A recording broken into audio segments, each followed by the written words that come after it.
But how's your morning going? Pretty good, pretty good. I'm pretty active on my project that's over here. It's like a TV head helmet.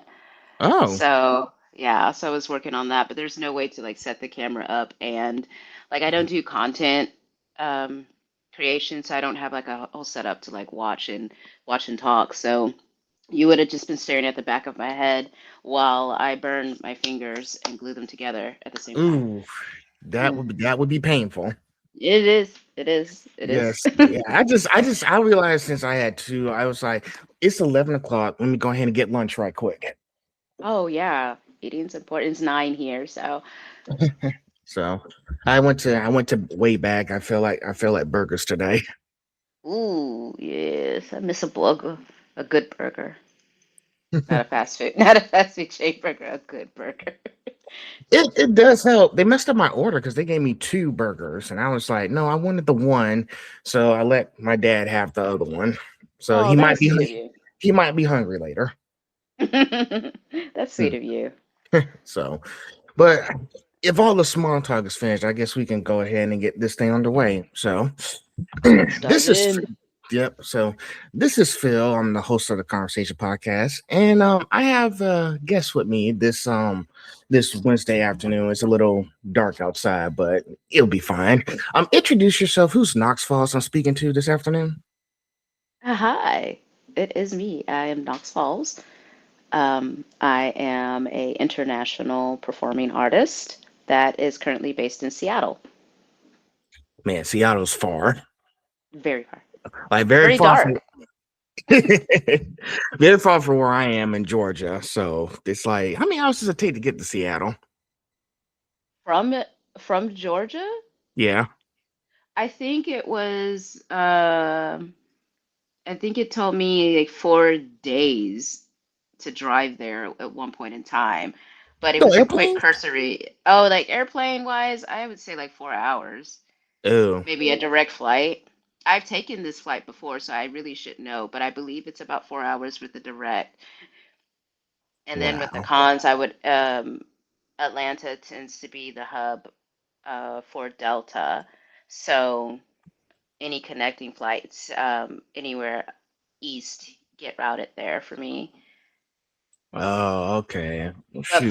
four hours is a treat, trust me. When you rather than 6 or 7 hours to get to a place that routes you like from Denver and then so a 4 hour direct flight, that's nap. That's a nap time. Okay, I understand. I understand. All right, so let's start with a little bit of an icebreaker. Okay. Now, have you ever tried? Let's see. I got one question to ask. Let's see. I'm trying to think of a good one here. Have you ever tried doing Storm from the X-Men? No, actually, I have done no X characters at all.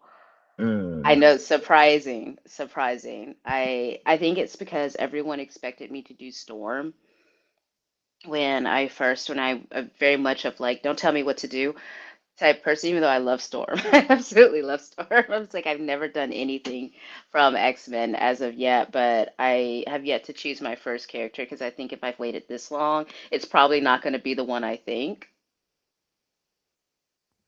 Okay, I can respect that. So pretty much it's on the shelf right now. Hmm.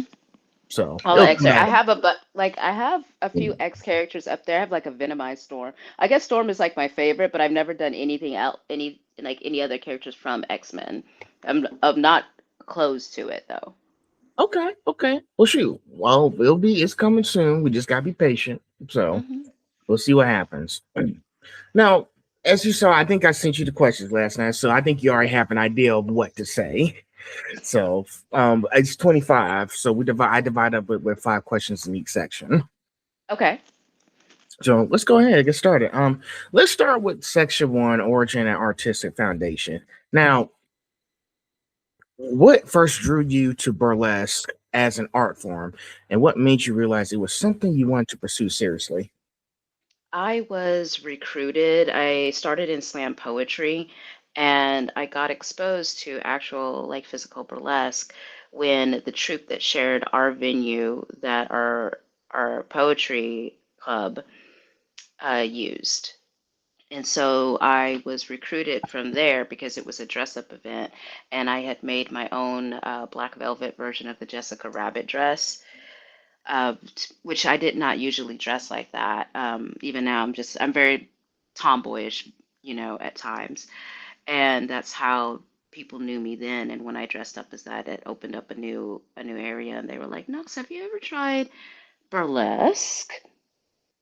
And they booked me for a show, and I did a slam strip, a slam-esque, and I don't know, it was such a blur. I really didn't know that I was going to do it until I was like gently pushed on stage, and then after on stage, I was like, I could do this again. Like now that the first one's over, I could do this again. I could hear that applause one more time. Wow. So pretty much like so you got recruited first. But you weren't forced into it because some people don't want to do No, stuff. Else. yeah, But I no, think no. you got yeah, yeah, go ahead. Go ahead. Oh, it was one of those things of like they recruited you, and for me, I didn't know if I was really going to perform until Gently Pushed, but it was because of hearing my name and all of that preparation. And I have two phobias, I have stage fright and I have fear of public speaking. So Me none of too. my none of my life makes sense. And when you hear your name for something new, you're like, ah, shit. Like you can't in my mind, I couldn't like back out or like, what do I do? Do I go on stage? Do I freak out? And it was just that tiny little push that propelled, but everything was for my own journey. It's been my own journey for sure. Oh, so pretty much once you got a taste of it, you felt like I can really do this for real. Sometimes you got to Yeah. test the waters out first, which is most people do. Like when they do something new, and it's like I never seen or done any of this stuff before. I want to know how it Yeah. works beforehand. Yeah. I even took like I think but 4 to 6 months off at one point. It's not a whole lot, but at the time for me, when you hyperfixate on something, you just keep going. And then came directly back and I was like, well, that didn't last long. So even I took a break from it at one point in time thinking, I don't know if this is really for me or not. And still I come back every time. Mm. Well, hey, it sounds like you're having a good time with it. I say I've seen some of your art, some of your work on Instagram. I said she's really talented. I don't want her to stop doing Thank you. Thank you. it. Especially since I don't post as much anymore. I used to be, social media is very awkward for me right now. Yeah. Because one of the thing, and I spoke to another person, her name was Zora. She's a spicy creator, but she Mhm. told me that posting on Instagram is not easy as it seems. Like you have to No. constantly keep coming out with ideas day by day. Yeah, if you're into content creating because that's the part I'm not really great at. I'm good at creating the art and displaying the art on stage, but I realized fairly quickly in the year of what we do not talk about of 2020 when everyone got a camera and some LED lights, like it was a phenomenon, and I realized very quickly that while I like the idea, I was not a great content creator. It's just not. I don't have mental time because the way that my brain works, I'm autistic and ADHD, so I really have to like the slice of the pie doesn't it's not big enough for the content creation because it would need more of the pie, and I want that piece for the stuff you're actually going to see on stage, Yeah, if that makes is sense. yeah, and to be honest, Knox, I'm an introvert myself. I try my best. Thing is, going forward, I don't post unless I have a specific reason. So Hmm. that's why I don't be posting as much. Usually I be posting because hey, I just did this current episode, etc. Now that this Yeah. this show is blowing up. But anything else, like if I'm going to like a convention or do anything, I don't post without a reason. I gotta I'll have some. share in the stories. Like if I get tagged in something, I share in the stories like crazy. I'm more open to sharing in stories and posting things because it's like a meme or something. It's like sharing memes with your whole crew rather than working on a post and thinking of like, all right, what music to put onto it. Like I just made a post yesterday finally after a long time and all I could think of with the caption was fine. Like here you go. That's true. I That's true. I just it is what it is. So yeah, so yeah, I think going forward with us as creators, we just try to add stuff. If we have a certain context, I'm sure. Like Mhm. if my post doesn't have any context behind it, then I'm just gonna take it down. I'm not gonna, I'm not gonna exert the energy just to put something out there and it doesn't have enough context in it. Yeah, no, no mystery post for me. It's just going to be like a here and enjoy this photo. I just recently realized that Instagram doesn't let you do more than 5 hashtags now. That's what I noticed too. And I was like, what? I Why? was Why I can we was like, do? oh, they say get to the point, get to the point. I was like, honestly, I'm not mad. Too much choice for me is a little crazy. So I had to randomly pick the top 5 hashtags that's going to get attention. Why did they That's what they remove want that? because the algorithms have probably people posted more of the hashtags. Honestly, I feel like Meta does anything to open more engagement Yeah, and make it flow easier to get to where they want it to. So it's not our benefit. Long story short, it won't be for our benefit. But for me, I was just like, only 5. Well, all right then. What's the 5 that matter to me? yes. So that's the tough part. We have to figure out what top hashtags are going to. Because you've got to divide of Yeah. like what matters to me versus what's trending right now, what's going to help to get this photo out. And that's the part that I think that we should not have to think about. Like we should just be able to post a photo, go, hey y'all, this is me and my new X, Y, and Z, and go on about our lives and not worry about, oh, is this going to get flagged or is this what the people are looking for? It starts to water down the art when you start thinking that way, I feel. Personally for me. Yeah. Well, we're stuck with it, so I'll make do what we can for now. Yeah, all we So, can. so number two, how did the name Nox Falls come to represent your artistic identity? Because I've seen so many creators who have like very stout names. Like the last person when I talked to her name was Azora, and she told me that her name stands for blue skies in Japanese. Hmm. So, what is your name? So, can you run us through that? Yeah, it's taken for the god of night, Roman, the Roman god of night, Nox. So when I started in slam poetry, I was just as Nox, and that's how I was named. And when I went into burlesque, I was given the option of having a cute, burlesque name. I thought about it, and I didn't want to divide myself because so much of me is always in my art. I just wanted to streamline, but I did decide to give myself a last name where falls came in, and it was just because when night falls, they fall alone.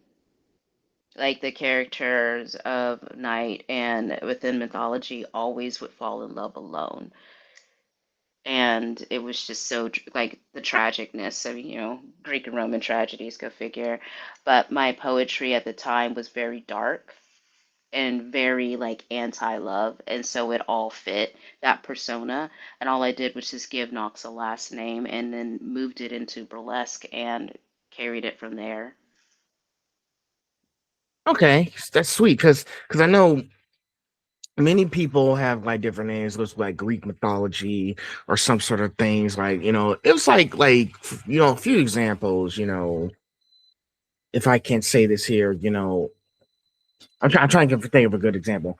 Let's say for example, like someone tragically passed away and they want a Mm, word to mean something. I've seen like another example. If you take anime stuff, for example, if you mm-hmm, watched a few things like My Hero, for example, there's a few words in there that stand in context or something. Let's take Tomura Shigaraki, for example. mm-hmm, Like his word Tomura means to mourn, so he's in mourning. So I was mm-hmm, like, I didn't know that before. So I'm starting to pay attention to the words. Then you got stuff like the Tartarus prison, Tartarus, where they put the criminals at the bottom for if they have a serious crime. Basically, mm-hmm. from the Greek gods, Tartarus lies in like, Others, yeah, levels So of hell. yes. So I'm trying to understand the words and the names of these creators online. I was like, okay, so now I understand Nox Yeah, Falls, Greek, and Night Falls and everything. Azora, she told me it stands for blue skies. That's base word I'm Azor. that Yeah. got me thinking. It got me excited. I really need to start paying attention to their content creator names. Honestly, like when people get the opportunity to name themselves, and it comes with a special side quest of meaning a thing. There's a lot that goes into a name. It's the one that you're gonna carry for a long time, so it should mean something. Yeah, especially if you're doing all this kind of stuff, because I see so many creators who do like, mini vids, fansly only fans, burlesque stuff. They got to make sure they come up with very specific creator Hmm. names because it's going to stick with them for a lifetime. And it's like people want to come back and check them out. Yeah, and also to make sure that you're not, one Katie is not another Katie kind of thing. Like it's in our world, it's Kitty. It's the Kitty of the situation. So like there's a lot of Kitty and then last names. And you know, you meet one Kitty, you've met 57 of them. And so it's about making your name very unique and something that sticks out and something that can't be easily mixed up with somebody else's. Yeah, I tried so hard back then when I started doing Twitch. I just kept doing like Watchdog 98, but I was like, that's not me or Dark Field. I decided to stick with my original name. That's like, I guess my original name is good enough. I mean, I'm not doing Yeah, anything crazy. I'm just doing my own thing. And here's the other thing too. I had to change my username on Instagram from PhilCoo2000 because I was born in 2000. But mm, with me getting into this business and everything, I was like, okay, so maybe I need to change my name again, like what I originally had in college. So I was like, all right, I'll embrace the name Phil Coop Productions. it's a good So, name. It's your so, name, you know? so, yeah, I just after so long using 2000, I realized I got to be professional, so I changed it to Productions. I think that's a wise choice. So, I mean, hey, it's working out for me. Everybody's liking my name, liking my username because 2000, man. But at that time, it's time to grow up. Yeah. Oh, be professional too, of course. Grow in your own terms. Grow in your own terms. Never lose your whimsy, but grow in your own terms. Yeah. So yeah, if you're doing stuff like that, make sure you have a good name that means something, because people like those contexts behind it. They do. They like a good story. They do very well. And guess what? People want to sit down and make sure they hear all the story. So, next up, you're known for a slow burn, intentional style. Now, how did that approach develop over time? I'm not a dancer, so I move differently on stage. I had to learn the different ways of expressing myself. I can follow choreography and things like that, but I realized that I really hated moving fast. So I would move slower or backbeats or the third beat of a song rather than the first or the second type. I also enjoy the the act itself being a form of foreplay. So I take my time. I like to take my time, and over time, I've refined it in a way that moves with my body and moves with the song, and everything kind of synergizes to where it's presented in a nice package of like it is in essence my lane, and that's just how it keeps developing. I move naturally, and my natural movement tends to be slow, decisive, and a little bit nasty. A lot of bit nasty. I've always tell people, and I learned this when I was in college too with my advisor. Just tell me, it's all about whatever you're doing. It's all about quality over quantity. Mm. And you, with everything you described so far, I think you got that concept right because every show you go to, you want to make sure people remember Thank you. this for days to come, and like you like taking like making sure you have that kind of performance for everybody to enjoy, and Yeah.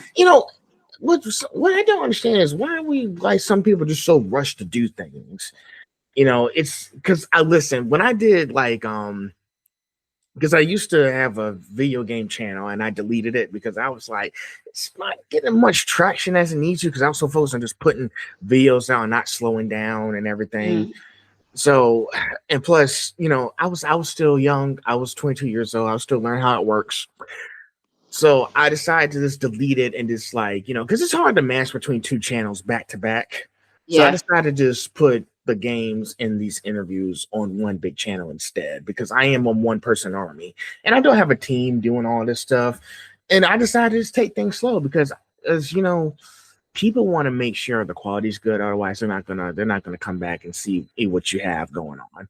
And and absolutely. and I think that's perfect for us because I was like, sure, I need all the time I can to make sure this is done right. Hmm.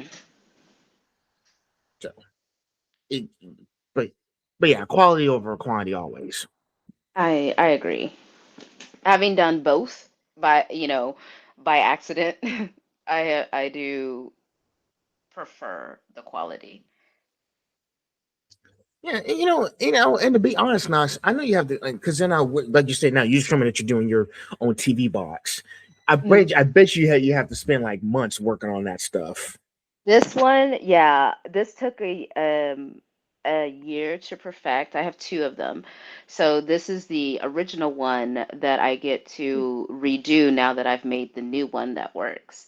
Mm. And if anyone does go look on my Instagram from this, it's a couple of rows down where I did perform the TV head in a production here for a Twin Peaks show. I was like a version of the owl because David Lynch, weird. And it was the number that almost killed me in a sense of Mm. I had not perfected it, but I had a deadline, and so I made it operable and didn't die. And that's like my baseline. Was it operable? Did it strip? Did you die? Mm. And I don't like things conquering me, and so I spent the year after that trying to perfect to how to make it work and safe for me because there's no tutorial on how to do this. There's tutorials on how to make TV heads, but specifically for what I needed it for and for what I wanted it for, there were none. So I did have to work a year to do that, which is the reason why I can go back and now have two rather than the one. It does take a long time per quote unquote perfection. Yeah, well, I don't blame you. I mean, you guys who do like a lot of cosplaying at these conventions or dress up at all these events. You know, I've seen so many cosplayers and people tell me that it took them 2 years to get this costume Yeah. correct. It might maybe even more than that. And I was like, I could never do a costume. I'm not an artist, but I will support whatever y'all do. But I this goes think back to, I think you do in a way because how long did it take to get your channel to the where you wanted it? well, let's see. Talking about this channel right now or the Hmm. gaming channel that I deleted. Either. It's still a project. Our costumes and our products are our projects. Just because you don't wear yours doesn't mean that you haven't spent that much time perfecting it. Well, for the gaming channel, I started in 2019 and I stopped at 2025. Oh, wow. That's when I deleted, and I had like over 80 subs, 81 subs. But then when I started really blowing up on my main channel, which is Phil Coop Productions, I Hmm. started in June and now I'm in February, and it's like I got 63 videos up, and it's like 42 subscribers. Yeah, you're doing good. And so I'm just trying to get my stuff out there, but I know this stuff takes time. I just got. I think once I get to a certain level, people are going to start really checking out the stuff. But yeah, Mhm. like shoot, by this time this week, because I'll be at 50 episodes, Oh, that's a and milestone. I'll be halfway to 100. So I keep it's yeah, a there's my cat. yeah, it's a work in progress. But I was like, I can't believe I gotten this far. Like since I started in June, crazy. It's working. Good. I'm glad. So, but yeah, always, like I said, if this is going to take time, don't rush it. It's not going to be perfect overnight. It's going to take at least months or years at best. It's hard to So, rush art. It really is. if you rush art, it's not going to be perfect. People are not going to like No. this final display. I mean, and even though it's not about people, it's about what the artist likes, Like if you try to rush something, I don't know about you, but like if I try to rush their project and it doesn't matter how much adulation I get about it from people who are like, well, I can't do that or this looks great to me, I know personally that it's shit that I have created. I rushed through and slapped paint on a dirty wall in a sense, and I didn't put my entire dedication into it. I just know. Mm, I know when my quality is lacking, and it makes me uncomfortable to receive praise about it, and so I'll destroy it. right. It's all. It's I will all. destroy it. You're also right too. I'm also keeping that in mind as well. It's all about the artist's vision, not what everybody else thinks. You go make Like, art for you. Don't make art for consumption. if it's not life fulfilling for me, then what am I doing this for? Exactly. Like what for? Exactly. So, folk, just focus on what's going to make you successful and not what other people think. Yeah. It's a again, it's always a fine line because what's successful necessarily won't move you as an artist. The Venn diagram of it all, like to to get to like that line of where everything aligns is ideal, but it's hard to reach. If we could reach it, we would all do it. True.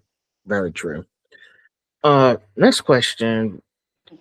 What influences outside of burlesque, music, fashion, film have shaped your performances the most? Fashion. I think fashion has shaped it the most. I know, it's hard between fashion and music. I'll be quite honest. I tend to do both hand in hand. Costumes are a big part of what I do. So the costume usually has to be unique and stand out of much. If not unique, then your music, the balance for me. I love music. I could not live without it. And it's the first thing that starts a project for me. So maybe fashion is my favorite, but music is the thing that matters the most. Okay. Yeah, you know, I think with burlesque, you have to have like multiple stages of things that's going to make you flourish in what you do. And Hmm. like you say, music is one of the things because y'all got like so many songs y'all playing at these events. Want make Hmm. sure the music represents the theme that you're doing because Hmm. but here's the thing, every time you do these performances, y'all gotta have a certain theme, and the music has to match the theme. And and I know you do fashion stash stuff too, but you're saying music is like your most thing. I think how can I say this right? I think with fashion and music, like I think once you have the music going, I don't know if you have music playing in your studio, it makes you think like, what exactly can I do for my next outfit if we have a certain theme? I guess Oh, like absolutely. Yeah. maybe in your free time when you like play a certain song or music, it goes directly into the costume that you're doing. Yes, I do believe in that magic. When since I start with the song, and this may be jumping ahead, but I will usually make or work on that project with its intended music, sometimes playing in the background at least once. At least once. I listen to music constantly. I'm a headphones, earbuds person. Um, I again live for music, and I believe in weaving that magic into your art. So since songs are is going to be so important, will listen to it. It's like a tradition to listen to the song at least once while you're working on it, so you can make sure you're putting the same colors of the music into the costume. That is very nice. So pretty much once you start hitting the work zone, it's like I'm in the zone. Nobody bother Yeah, me. I'm locked in. There you Goodbye. go. Hey, usually when I get home, when I be working on stuff, it's like, all right, let's get this thing fired up. It's playtime. So I call it making the biscuits. It's like it's time to make the biscuits. that's a good. I see so many people use that line too. Making the biscuits. It's nice, but yeah, any music you listen to, it goes into like music, fashion. Like music and fashion go hand in hand together. Like I've seen so many people Hmm. at fashion shows, and they have all kinds of costumes on and showing off. Like I don't know if you're familiar with SCAD, but Yes. you are. Yeah. Oh yeah. Yeah, SCAD has a lot of that dudes does fashion shows. They actually got another one coming up this spring. I might go check it out, see what it's all about. You should. You should too. That's the one thing I regret not living over there is SCAD. I'm like, oh, heavy breathing. Well, But it's not only in Savannah, it's also in Atlanta too. mhm. So, but yeah, I was thinking about going to the fashion shows for a while, and it's like, shoot, I'm missing out on some very cool stuff. I think you should absolutely go. I think you should absolutely go. Going to any type of fashion show is an experience. It really does like transform you, put you into the world. It's like being inside of a music video, but just for the cooler parts Okay. and then gone. It's All right. Well, 10/10 shoot, recommend. I might do that. Maybe I can write a story about it, like the article, something like be like, hey, this is my first time going to a fashion show, and I'm really astounded by all of the because Scat students are very creative people when they do like Hmm. their costumes and everything. Because I will tell you one thing. There was this assignment I had to do in my humanities class back then when I finished my cybersecurity program back in December. Um, and congratulations to me, by the way. Um, Congrats. I had this humanities class, and we had to talk about how women are like being like very artistic or something. I don't know what that sign was called, but what I did say in my paragraph that my professor really liked, he gave me a 95. He liked that I was pointing out the dresses, saying like, now I'm not much of an art person, but I do understand how people usually do their costumes to represent their culture. Yeah. Like, I've seen so many like, Hispanics, Asians, African Americans who do like stuff in fashion shows and they customize their outfits. Like, if you've seen stuff like in like what's those things that's kind of like the Grammys, but I don't know what it's called. They show off their costumes or something. I don't know what that event The is called. pageants? Pageants? No, it's not the pageant. Miss It's something you? else. It's something that they show on TV. I'm trying to remember what it was, but when they show like their outfits and everything, when it's mostly in Los Angeles, but I just can't remember what it was. But The I know what cost I'm talking about. well, there's a costume pageant as well, Mm. and that happens in LA. Like Yeah, there's that's probably multiple. Yeah, there's multiple ones. But yeah. It's the one where all the like celebrities dress up in their outfits and everything. I just can't remember what it was, but I know what I'm talking about. the Met Gala? That's what it was. The Met Gala. Okay. My brain was not gonna let it go. I'm so sorry. I was like, Yes, that's what it I'm was. going The to Met, figure this out. the Met Gala. All these celebrities from different cultures go all out in their costumes at the Met Gala, and they're and Hmm. they're really astounding. Like they're very Fashion is a amazing. show. Hmm. Absolutely. It's really amazing. So I was like, well, shoot, maybe next time I'll save my money and go to one of these fashion shows. Again, 10/10 recommend. But yeah, so yeah, it's pretty much same thing. Music, fashion, film, they shaped your performances. Music and fashion have shaped your performances because, whatever music you listen to, it goes into that costume for the next burlesque show you're about to do. Yeah. So can't wait to see more of that. So we're almost at the end of this session. Then we'll be in section two, identity, representation, and presence. I'm Okay. talking too fast. I got too excited after that last one. No, you're good. You're good. Now, looking back, what moment made you feel like you truly belong on the burlesque stage? Hmm.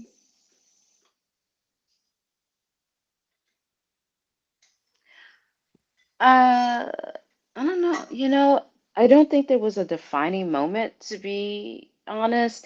It's just like the overall feel, like the more confidence that you have of doing something that comes natural, feels like you belong when you don't have to fit yourself into a puzzle, like you fall naturally. I think over time of realizing that I belonged on in like within burlesque and on a burlesque stage is when I was creating that type of performance magic without realizing it. Like my impact mattered more than what I was actually putting out. And I was like, well, I'm always asking myself, what happened if I actually like put my whole effort into a thing? Well, I could really do a thing. I don't know. It just felt I've always felt like this was the place I was supposed to be. Yeah, pretty much once you start something, you're already in. Like it's So, it's It's never left me, and I've always felt like this was the spot why I was there. No one's ever made me feel like no one could make me feel like I never belonged there, to be fair. Yeah. And sometimes it's like, and I think you're familiar with imposter syndrome, right? Mhm. Oh yes. Oh Yes, yes. some people have those like, can I really be doing this and everything? But most likely, if you have someone who comes up and say, I really like this show, I can't wait to see more of them, that makes you feel like that I can keep doing this. Like Yeah. at first when I started this thing, I was like, can I really be doing this? I don't know. Let's see how it works out first. I don't know. And then after 24 hours, when I did my first episode, Hmm. it went up to 1.1K views. And I was like, Okay. oh my gosh. Yeah. I was Yeah. like, okay, I'll keep doing it, see where it takes me. Now I'm pretty much now by the time this I'll be at 50 episodes. I It's love crazy. that. Yeah, So like no one's ever like I have come off stage and no one's ever gone like that was horrible. Like nothing of that nature. So it's just like imposter syndrome. Yeah, I think it's normal to get inside your head of going because you stare at the same thing to compare it to, here you stare at the same costume, and if you trust it, which most of us do, we share it. We make sure, like, hey, does this look stupid, or this doesn't look like this looks like the thing I'm trying to look at, because it's important to have out input, outside mm, input, rather than the echo chamber, because you don't want to accidentally uh, create crap. I say as that, like, whoopsie, it was a fever dream. yeah, very true, very true. All right, so we're out that section now. Now we're in section two, identity, representation, and presence. Ooh. Now, as a black burlesque performer, Mhm. how has your identity shaped the way you approach performance and storytelling? Who? So, a black burlesque performer, we do not have the same journey, period, that our white counterparts have. When you do burlesque as a black femme and as a black person, I feel like it already comes with different levels of you can't or usually, quote unquote. So, my identity as a black femme is always set in when I come to burlesque is in a set of power, because it's displaying my black body on my own terms for the consumption of not just black people. So my black identity has forced me to have a sense of pride when I step on stage.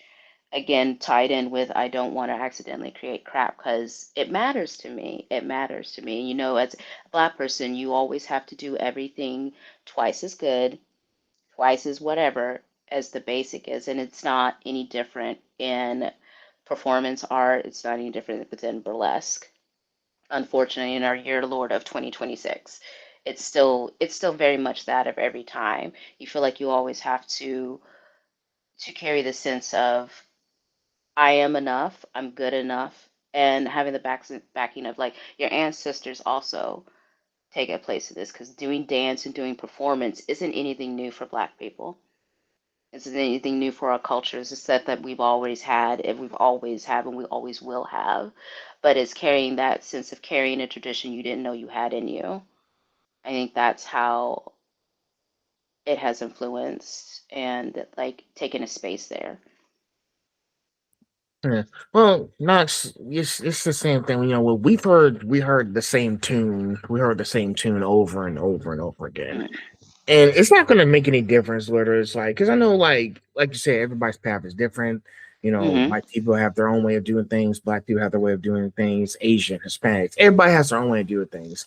What Yeah. matters is how perfect it's going to be in the end, and be like, I did this by myself. I don't didn't care what people think of me as a different person. Yeah, you're doing it Person. for you. It's your artistic expression.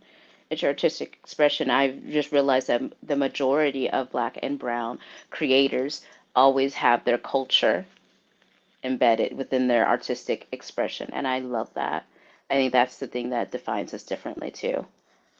Yeah, there's so many, black creators out there who do like a lot of like artistic stuff, illustrations, photography, and Hmm. and it's talent. Like, black people find ways to express their talent in their own way that other people couldn't. And it's, Yeah. it's something that people really need to start really paying attention to. But I was like, okay, I understand how they do things over here. Because one time they're gonna wake up in the morning and just be like, it's the same thing over and over again. Let's go experience something different so we can learn from it. Like, if a person wants to, hey, I didn't know much about this. Can you teach me about it so I can understand? And maybe I can share this with anyone else who's willing to listen. Hmm. And yeah, we just need to keep I think the main thing is let's not forget that we are still our own person. Yeah. Like we got to just stay focused and understand. Hey, I'm doing this art because I like this kind of stuff. I like doing art just for the love of it. I don't care. I'm not doing it just to get somebody's attention. I'm doing this because I want this to be my successful work, and people can look Yeah. back on this. Absolutely. It's just going to be a reflection of you at the end of the day. Exactly. Now next question. Burlesque has not always been an inclusive space. If you're familiar with that. Um, Yes. what changes have you witnessed and where is work still needed? Changes that I have witnessed is the blooming of Black burlesque. Um, there's always been Black burlesque performers, period. The 2020 again gave accessibility because everything went online, and the accessibility of burlesque classes has always been a little bit gate kept from financially.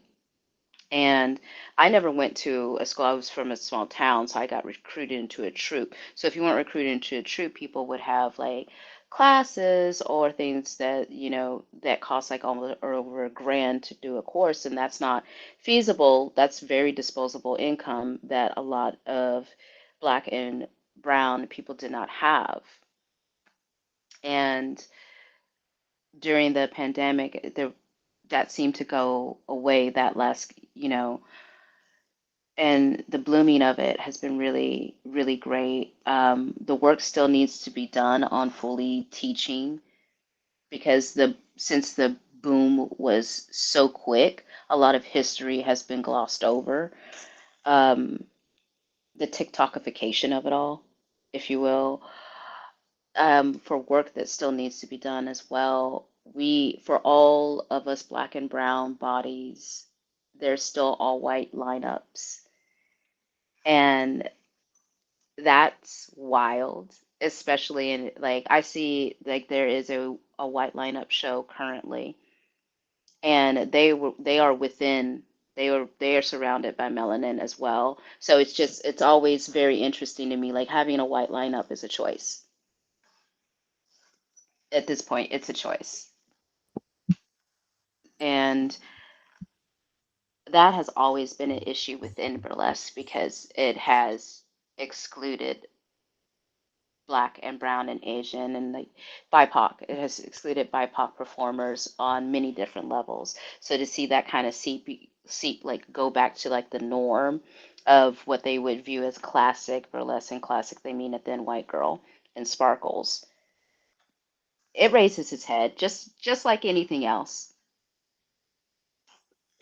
That's interesting. I've never seen that before. All white lineups? Mhm. I just felt like they could be doing more to this white lineups because there's been so many backlash with people just doing like all white lineups and everything. Like, and this Yeah. goes for anything in general. Like, I've seen so many people who are complaining, like, and I'll give you a few examples. There was, when they did the Little Mermaid 2023 back in, no 2023, there was a lot of backlash because Ariel Yeah. was black. Yeah. But here's something the director said in a message: using the same character over and over and over again is not how we move forward.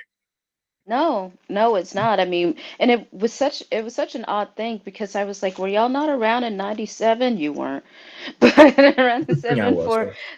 for Cinderella, like Brandy was a black Cinderella. This is not the first time of anything that a black Mm-hmm. character like it's not the first time of a thing. Like we repeat patterns, but the pattern that always gets repeated is that like the outburst, the racist outburst, because there's always going to be racist people.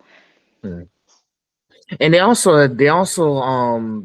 had stuff with there's a tax on the One Piece character last year in 2025, and then there was Astra from How to Train Your Dragon. She was a black character and all that stuff. Oh yeah. Even the actress was like, I don't care what the fan base says about me, I'm here to make a film.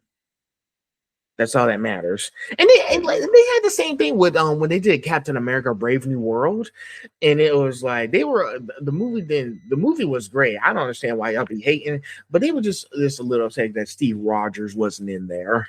I mean, yeah, and it just doesn't matter if you take the Ironheart, for instance. Like even when you make your own character, or when the character's been established, you still get that kind of backlash. So again, it's not the character that's the problem. You know, it's the outside world that demands these things. And this goes back, and it goes back to you. Like with all these white, they need to have more diverse lineups. Like there are a bunch of It just black people. surprises me that it's not a basis. Like I don't know. It's like going through a box of crayons and somehow coming off of five white ones, and you're like, how did this happen? There's only white crayons. Like, how do you not end up? That's to me like that at that point that makes a choice because there's so much the diversity here within Washington alone, like and not in all parts, obviously. It's like it is what it is, it's up north. But within the niche community of burlesque, there's quite enough. There's quite enough variety. So again, to pick out the minority of the bunch is glaring. Well, other thing too, Knox, like I maintain saying this before on my previous episode, like people, when I did a panel talking about how people were doing blackface, and everything, I Hmm. was telling people, and I told you about that when I first met you at Superstar. Like people are just kicking and dragging their feet right now, trying to get with the program. It's like there's still like Lazy. this far in the world right now. There's no Right? excuse for it. Right. Like you're doing this as a choice. Go over there in the corner. Go over there. Uh, yeah, it's wild and it's just an ongoing thing. And I thought it would be over by now, but guess not. Well, hey, if y'all gonna keep being negative, we're gonna keep being positive and keep talking about it. Absolutely. I always tell people peace and love over hatred. And speaking of that, last week I had an incident with a guy who came on my YouTube page. Her name is Abby Bocoder. She's a very sweet lady. She does film. She's an actress. There's this one incident where this person was attacking her because she didn't like the role that Abby was playing because she was a black woman. And I was like, what's interesting to me about that is that you didn't go after the other people I interviewed. You decided to attack this one person, and she's a black woman on my YouTube page. Ooh, a That's choice. outside. That's really interesting to me. A choice. Yeah, and then of course, she hit her face on YouTube, so I couldn't see it. And I was like, and we both know that you did that because you're a coward. Yeah, Or yeah.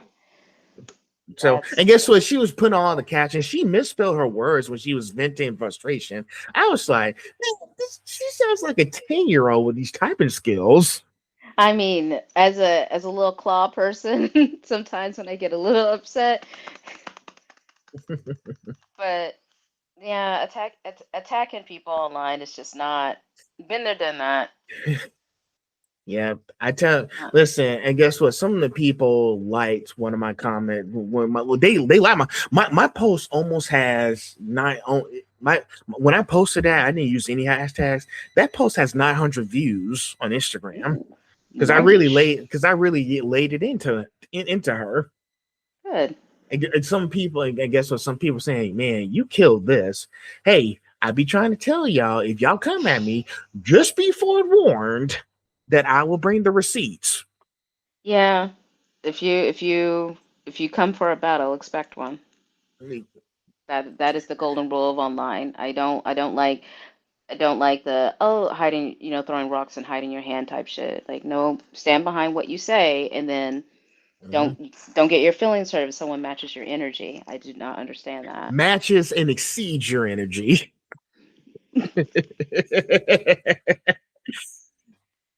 There you As a go. former internet demon, I kind of understand. So, but yeah, I think the burlesque community they need to do better. Like, all these white liners, yeah, y'all throw in some diverse people. Like, I mean, there's with that said, there are many diverse. It's just again, just like any other industry, of where you're gonna see a all white, movie casting, where there are plenty of black actors that could have filled that. It's just the same equivalency of it all. Of like, yeah, all right. hmm. Well, I think the more we keep speaking out up about it and just keep educating people, know, And fostering this our is own community, absolutely too. so. I just tell people just keep the pressure up. Yeah. I'm like, honestly, like now that the accessibility is there, the more of us grow, the more of us are getting to know it. It used to be it's still a very niche art because it's not overall still mainstream, but I know more people who have been on Netflix within burlesque than not. I know people who tour, the people who performed with Dita, and that's our mainstream person. So it's a growing art, and I think that you can't rely on the outside world to continue to try to accept you because it's not it's not the vibe, but also realizing that you're worthy and worth it. And so we continue to make sure that our own community grows because without us, there is no us. So less on making the outside world accept and more of, for me, making sure that we're here because that's what matters to me. Of course, let's keep hope alive here Mhm. always. Um, Next question: your performances often center power and control. Now, how do you redefine sensuality on your own terms? Very gently. It's always wavering for me, of what is sensual and what is not. Um, Nudity is for me isn't necessarily sensual. It's getting there is the hype for me, which is why I usually take my time to get there. Um, so redefining sensuality for me, I really can't put that into words because it just feels like a part of me that's always in flux of what is sensual and what it could be my body for this number, it could be this glove for another number, I think also because it differs for everyone of what they found sensual in your number and what you find sensual. So it's just all a big blob thing. For personally for my body, I never felt as sensual of a person until I started doing burlesque. I could be sensual at times, but I didn't really know how to tap into that. And doing burlesque has really hyped up my sexual awareness of like what it means, to stand beveled or elongate yourself in a line to really turn it on is like training a muscle that you sometimes did you realize you didn't have. Everyone has a sensuality muscle, I feel, and like becoming aware of your own body. I think that's how. I hope that was like a, a direct answer, not a roundabout way. The ADHD be winning sometimes. It's okay. I think that's true. And I'll be honest. I be telling people. And I had a discussion with Azor about this. Sometimes being like very consentful in all places you go to. Like if you're not comfortable sharing all of yourself, I understand that. I mean, like you guys as boyfriends, you already got it bad enough trying to like show yourselves at these performances. And people be asking for way too much, and it's What would like you be asking? You give huh? a mouse a cookie. You give a mouse a cookie. They want more cookies. That's the downfall, but also that's a I feel like that is a testament to the work that we do. If we keep you wanting more, our job is done. Okay, yeah, that's true. That's true. And sometimes you got to go like beyond because I know like Nox, and I know sometimes it's not always you know happy or comfortable at times, but you do realize Yeah. that this is something that I have to do, whether it's uncomfortable. Like sometimes we have to do things we don't want to do. Same thing with me. I'd had stuff when I was young. There was stuff I didn't want to do, but I had Hmm. to do it because this is the only way to get the job done. Yeah. And so it's like, like for example, like, I don't like getting shots. I don't like needles, but I had to get a shot to make myself feel better. Yeah. Ironically, I like performing, but I don't like the everything that goes up right up to it. My favorite part of performing is either after I'm done or during the stage. There's no other more. So it's like getting there, like completing a project, taking pictures, the best part. My worst part is when people are like, "Will you come perform this?" And I'm like, "No, no, I will not. I'll be there." God, you know, like it's making the biscuits. Like making the biscuits. That's true, and true. And sometimes I be asking people, even like, I be like, because whether it's like burlesque or anything else or any kind of artwork, because I had a conversation with Baby Tats on Monday, very sweet tattoo artist that I talked to, by the way. Mm. There was things that they just couldn't like tattoo like any private parts and all that stuff. And it's like, if I ask for something specific, I'd be like, hey, I there's something I want to do specifically. What can we do about this? That way, you're just you're being at least Yeah, respectful and aware and respect of what it's the customer do sometimes, the customer service is but providing. like also if it is being a gig worker, and Mhm, a sense of like that, what I am, the best part about that is I don't have to. If I don't want to do something, I don't. mhm. And I know that's a privilege that I have.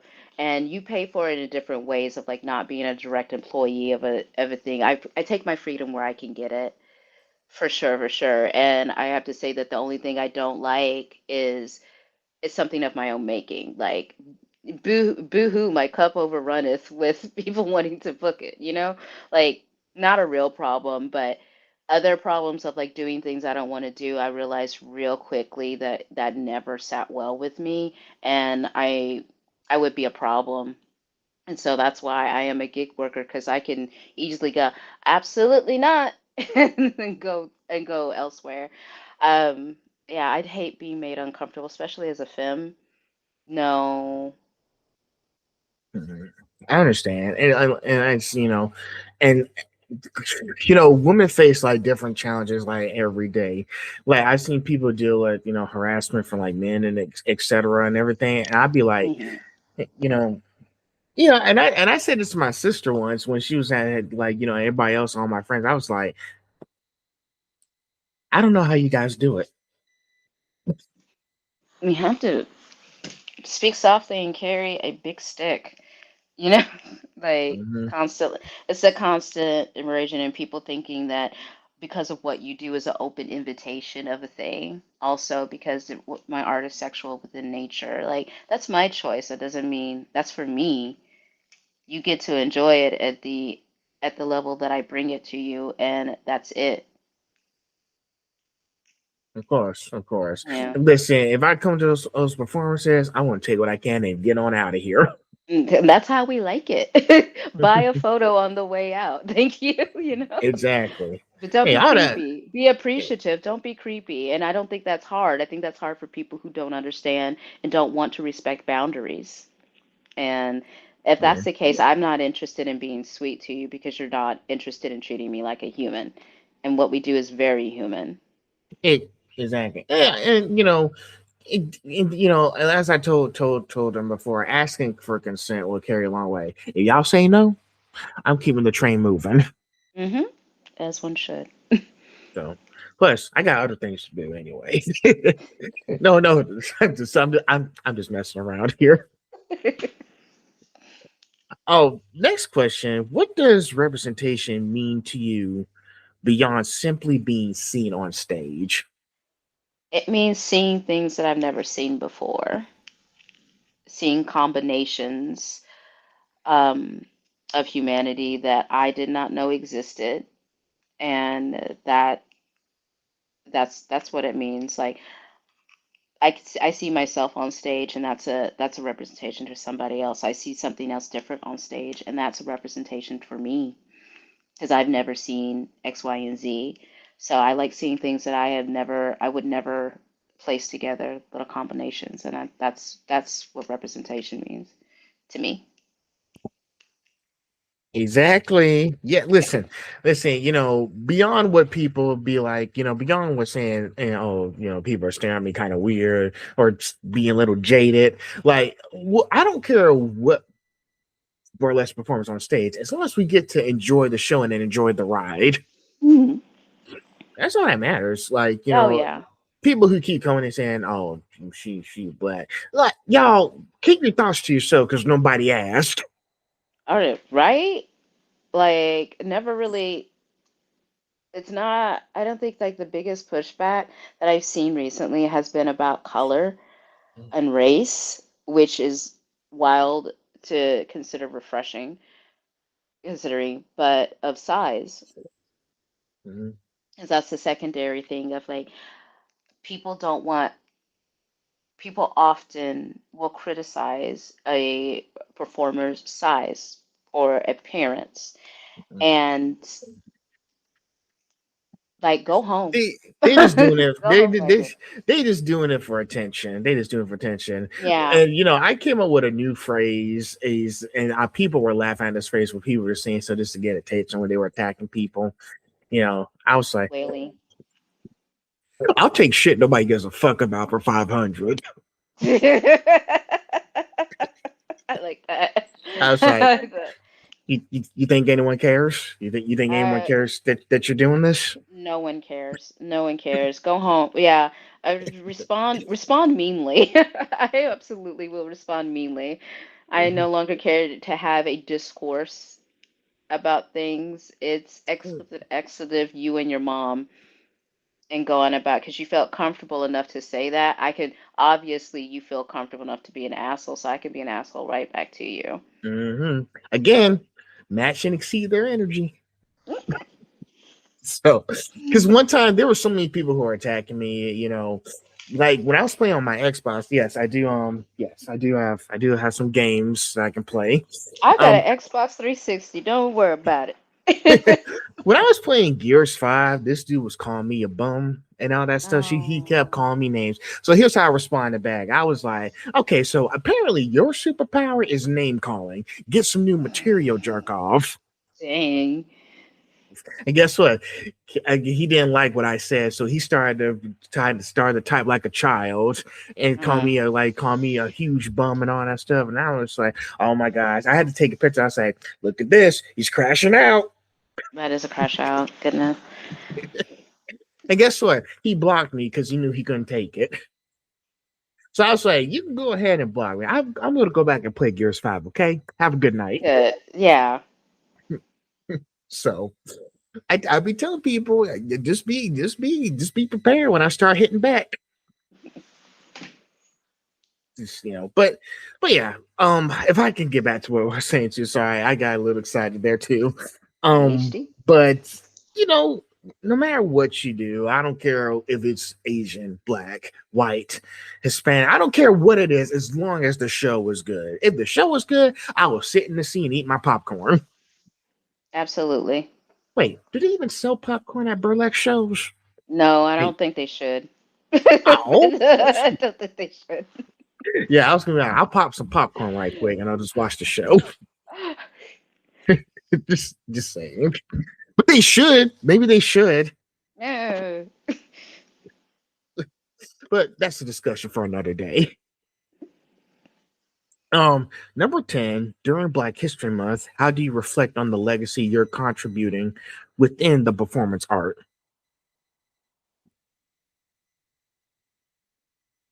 Like how is in like how I feel about it. Yeah, like how you feel about like you're contributing in some sort of way. I could do more.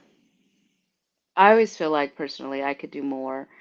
Um, for the past 2 to 3 years, I've really kind of been, in my opinion, dormant for a lot of a lot of things. And even though like I've created like troops and POC collectives and done that type of work, I feel like overall my impact is not within my liking for simply because I haven't put forth of things that I've learned now in my past couple of years of not of being dormant.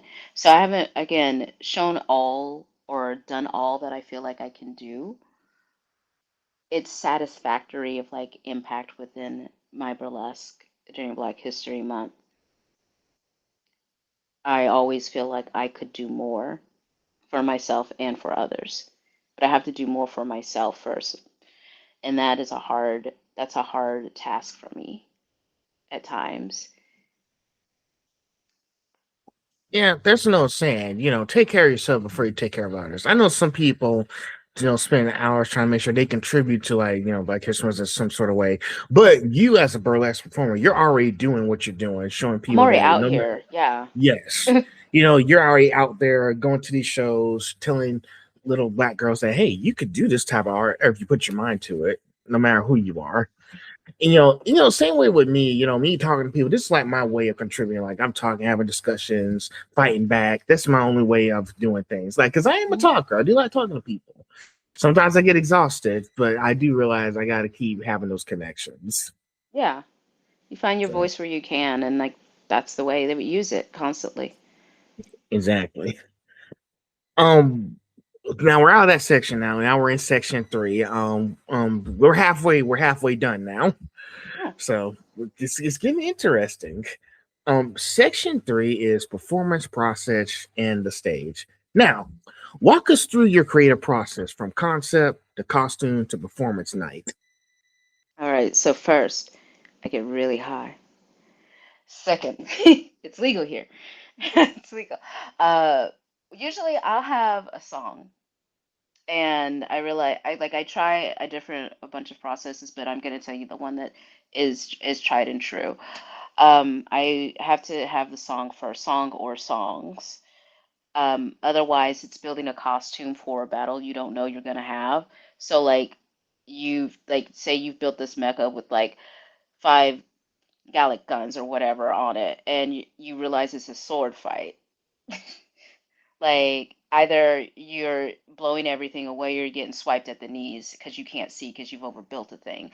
So um, I choose music first, and then I let that flow to what I would want to take off or do during said piece of music and work my way backwards, if that makes sense. Of that way, I will then design a costume based off of what I want to take off and then sketch it out, break it down, think about it for a long time, um, about a year.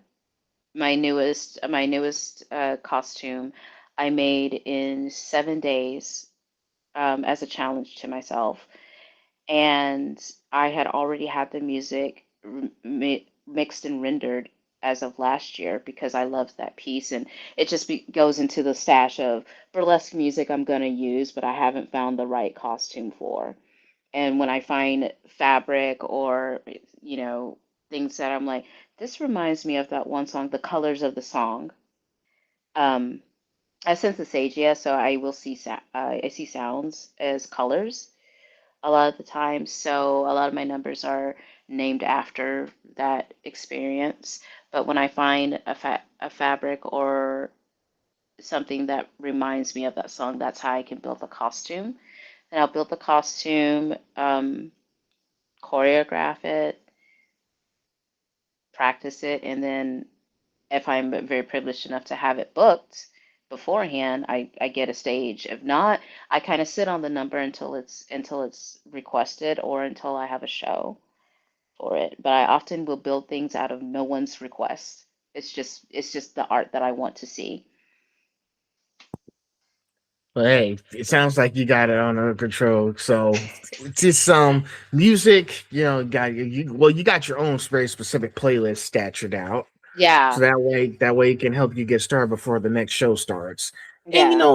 it's something that people, it's something that most creators will want to do. Like when something comes out, I want to make sure that I don't go through like it's like reading the chapters out of a book. You got to make sure every chapter is Editing. complete. Yeah, it's the editing of a thing. Like I've had a number that got redesigned. It eventually became two separate numbers. And I didn't realize at the time that I was trying to fit all of too much into one performance and that it was actually two separate performances. So I have two numbers that used to be one number and they flow beautifully as their own separate numbers. But so the editing of the thing is really important for sure. And I think editing to me is not rushing to complete a thing. The only thing I should rush to complete is the costume because for me that's a base skill that I already have. But the creative process is the one that needs to be frolicked with. Yeah, I was also gonna ask Knox, do you also keep like a journal or notes, something to keep track of? That also helps Oh too yeah. when doing this. Oh, like sketches and stuff. Yeah. Oh myself. Yeah, I have. I have journals and stuff that I keep. Oh, it's over here. Journals. So like I have my sketchbook here, so I'll keep like a little thing. Okay. And so like to show you like the TV head stuff, we're gonna go back in time. I think that was the Yzma. And I Okay. think that's the one you saw, and that's me. Like my sketches are horrible, by the way. I cannot draw. Um, They look okay. I'm not complaining. but it's stuff like this for my snake act that I have. So I'll draw the first iteration of the TV head. Oh, what turned out to be that recent number that I call disrespectful horn section for reasons, Oh. but the notes that go into things. So this is kind of how I keep it going, keep it flowing. That's my Sindel sketch from here. So Ooh. that's how I kind of keep things um, in some type of visual order. Aside of that, it's really in my head, and that's probably not the like. It's a good place to keep it, but it's not. I could write and put down more, but I've tried different apps before, and don't they don't really they distract me more. I am an analog person, and so I need something in my hand. I need a planner. I need a sketch because keeping it on an app really doesn't do it for me. I need to be able to see the fabrics to See, feel it. Yeah. memorize it. Yeah, I understand. Sometimes, having the phones, like apps and phones doesn't work, especially if you're trying to do art. I need to see everything up close physically instead of Yeah, I need to digitally. t yeah, I need to ordering things for me it's like the worst because I'm like, oh God, this light better be correct. This I'm a textile person. I absolutely love to see and hear and put it all in front of me. But I've tried to use those cosplay tracking or costume tracking apps and the things that I think it's called Milanote. I even tried that. It just did not work for me personally. Yeah. And sometimes you got to do what's going to help you be successful in these performances. So I think you did a good thing, keeping everything physically and not digitally because Thank digitally you you. gotta, it's kind of like hard for performers like you guys. We want to have things physically so we can be able to memorize everything. So Yeah. I think that's the great way to walk through everything and just keep notes. So I say keep Yeah. doing it that way. It's working. Sometimes the digital stuff doesn't work all the time. That's true. That's very true. Number 12, how do you balance vulnerability and authority while performing such intimate art? Knowing when to be either. Um, Authority when needed and vulnerability when it is safe to do so. So when I perform, if it's a rowdy crowd or like like more than usual, sometimes being vulnerable isn't going to be the go because they're going to take that as an open window type of thing. Whereas if you're more removed from the crowd, say at a higher level stage, I can be vulnerable on a higher level stage because unattainable if that reads. So I have that more opportunity to express vulnerability. But if you're in a tight bar situation or doing like a bar like number where you get to slink and move through crowds, you have to move with authority and like a velvet hand, like a velvet like iron type of grip with your crowd. It all moves with crowd control, I think, is what that integrates with. But knowing when to be is how I balance that. Yeah, sometimes you have to switch between the two, and which is smart. You got to know when it's time to do this, be this person, and know when it's Hmm. time to be the other person. Like Yeah, two sides of the same coin. And exactly. mostly because I know, like some of those shows, don't you have like a lot of people there, or is it just Oh yeah. I don't know. For those con shows, like they can fill up hundreds. You've seen those rooms. Like you're gonna get an excited crowd. One thing I love about a con crowd is that being around nerds excites me so much because everyone is in on it. Everyone wants to see it. Everyone's super excited. So that kind of crowd, usually reading, you can be vulnerable with. You can play, they're your best buds. Whereas sometimes if you get a non-nerd crowd, they can be either more reserved to where you're going to have to work differently around them. Not necessarily harder, just work differently. Or if they're an unexperienced crowd, which happens a lot, you'll get like tourists. If you have a tourist spot, you'll get people who think they can touch you. People who have touched you, people who, well, there was one video, I forgot the performer, but a woman had spanked her as she was passing by, and that woman was immediately ejected after that. We give a whole spiel about that, but people think that you can just touch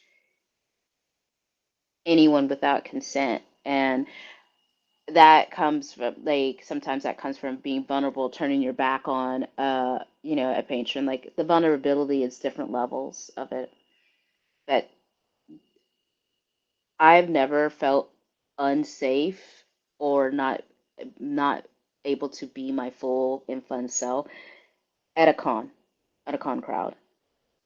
I think that demographic comes with a lot of already learned things of like almost all of us are on the spectrum to be there first off. So we're very heavily versed in consent and boundaries. We're all awkward and we're all standing around, but we're all here for the same thing, and that's lovely. Whereas going out into like the bigger parts of like bars and other venues, you're not going to get that because everyone's here for that particular show and not necessarily that. It's a different crowd. Wow, I'm sorry I had to go through that. Um, Like people just don't just sometimes people just be weird sometimes, People wild. especially and not just at those non-con places at conventions too. Because I know if you saw the news with a few fans, they've been like tracking down voice actors where hotels they were That's staying at. crazy work. That is That happened back in August with the voice of Tondro, very, Zach Angler. This woman had autism, and they found the hotel he was staying at later that night. I was like, even if you're yeah. on the autism spectrum, you can't be doing that. No, it's not an excuse. It's not an excuse to be an asshole. It's not an excuse to be. manipulative. You know, it's not like, oh, we don't understand. No, relate to cues. Okay, relate to social cues. I'm not I was gonna gonna, murder you. yeah, I was gonna do like a video or something about it, but I just, I just didn't have the energy right before I went to the next one in Atlanta for Christmas because I was gonna Mm. be like, listen, I've been going to conventions since 2018, as evident with the shirts I'd be wearing. But there's something about conventions that makes people, how can I put this, fall into madness and do things that they really shouldn't be doing. I feel like between overstimulation and then the hype of getting to meet someone that you admire, combined with our particular brain chemistry, is just it's a powder keg, you know, like something could happen. You get super excited. Like I have one person I was really super excited to meet. I did not know how I was gonna act or like I remember getting my first tattoo, for instance. And I the biggest thing I regret ever when I was so nervous, I just grabbed the guy's arm because he had arm sleeve great sleeves, and I was like, "Oh, that's great. You don't do that to people. I know you didn't do that to people." I was in my early 20s. I freaked out because I was so excited about it. And it haunts me to this day at 2:10 a.m. every night when I'm trying to sleep. My brain will go, "Remember that one time you did the thing?" So I'm not excused from it. I just feel like it's self-control. And sometimes people need different type of help as well. Because if you think that is normal behavior, surprise, surprise, it's not. No, it's time. And we have to keep educating people on this. Like, I would say when I was at Superstar, I was just trying to talk to some of the voice actors and everything. But thing Mhm. is, my camera was off, and I was just asking like some regular interview questions because I made sure it was off the regular because I know if they Yeah. don't want to be on camera, no questions asked. I'll turn the camera off. Yeah. But there was one of the staff members who kind of came at me and trying to kind of grab me, trying to grab me away from him. I was like, hey, now I didn't like how the way he was pushing me away. I didn't like him putting his hands on me. Yeah, you But shouldn't put your hands on me. number two, if you're gonna say even if you're not recording, you can't be interviewing like the voice actors or something, you could have put it on your website, stupid. Mm. Like they didn't have it on the website, like even off the record, you have to have a press pass. I had no cameras on me, but I was Oh like, you know yeah. what?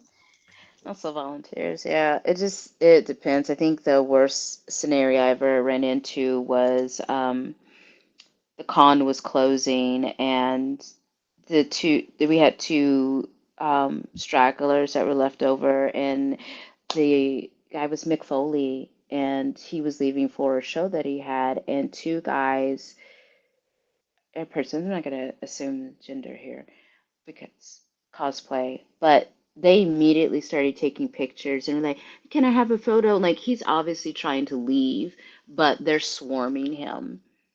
And it's just Mm, two people, but they're trying to corner him and swarming him, and we're having to get security.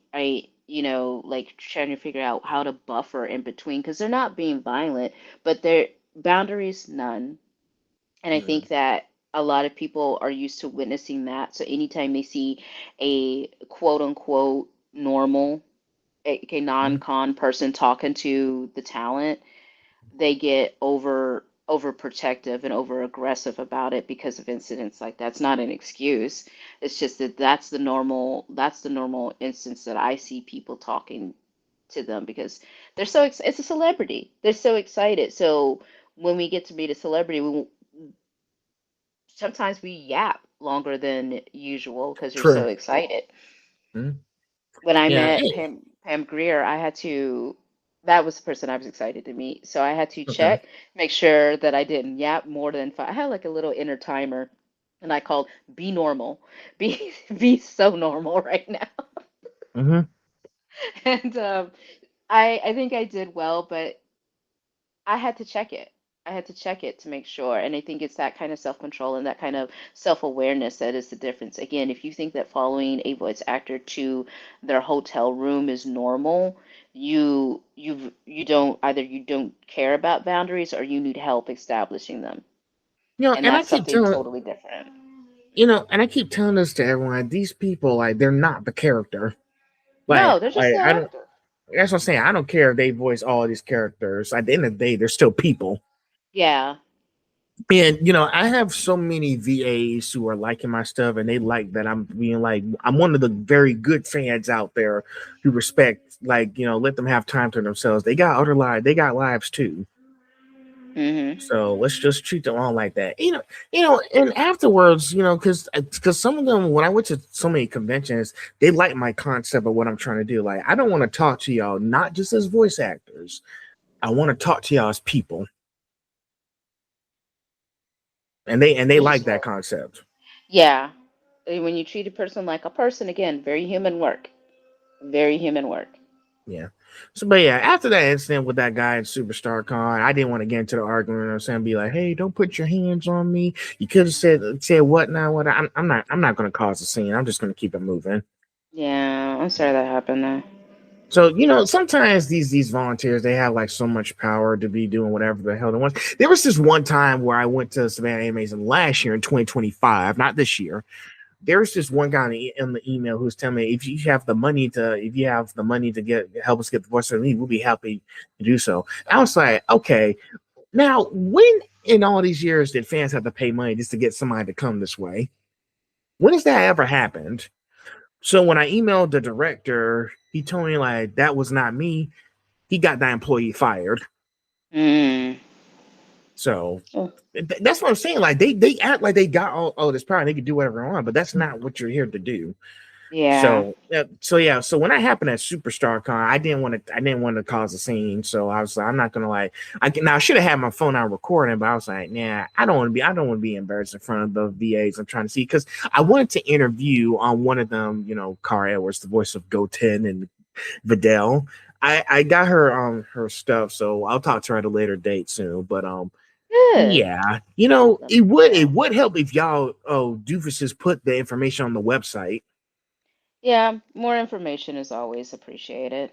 Like again, camera wasn't on. My camera was not on at all. I was just asking regular questions, just a test run before I bring them on here later. But then he came out to me saying that even if you're not on the camera, you can't be doing that stuff. But yeah, Mm. y'all didn't put that on your website, and I looked at the website before I came that way. Just, but it is what it is. What's said and done. Yeah. So if something like that happens again, I'll be ready. So, but let's go on to the next question now. I know that was a lot of information. That's a little bit, but it's important to have these types of conversations. Yeah.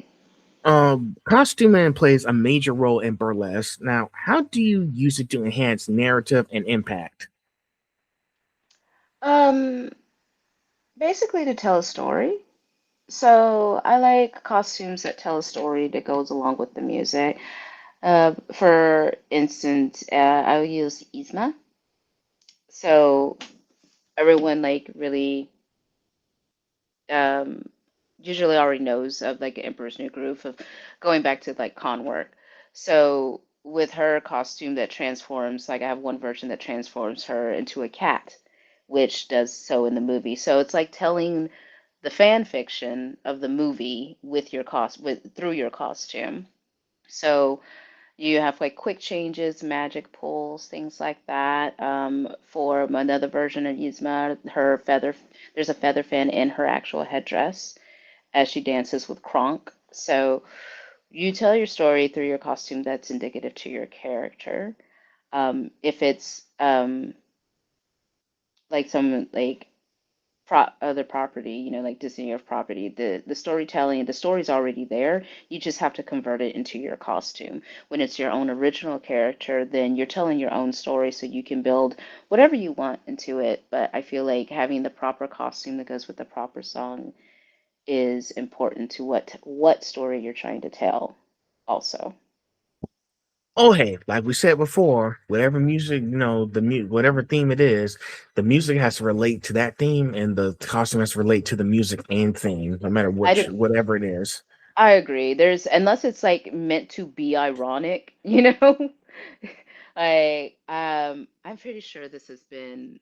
this has been done, and forgive me if I don't, if it has, and I do not remember the performer's name, but I feel like there is an astronaut number that's out there. But when they take off the helmet, it's "Take My Breath Away," Berlin. Hmm. And so Yeah. like the choking in space, but also remove like they're losing parts of their costume, aka their their spacesuit again. So you have a person taking your glove off for you, a like Barbarella, or this is probably a better one. So there is a performer who does a Barbarella number, and for those who do not know, it's an old sci-fi flick.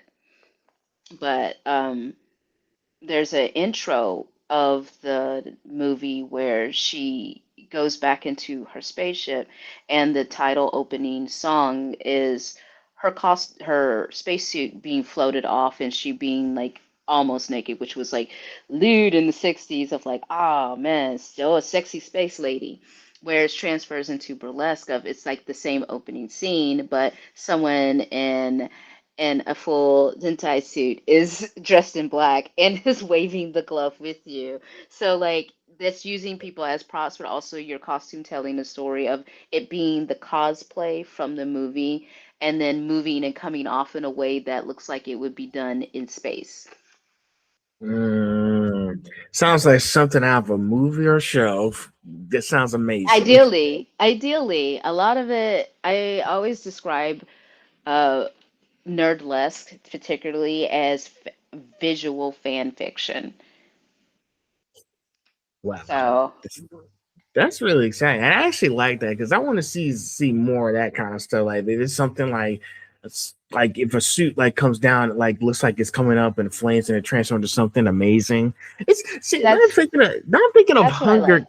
I'm thinking of Hunger Hunger Games. Games, Can't Catching Fire, when she did the Yes. dress and it went up in flames and Full. stuff. There was a girl on a YouTube that tried this. I remember seeing it.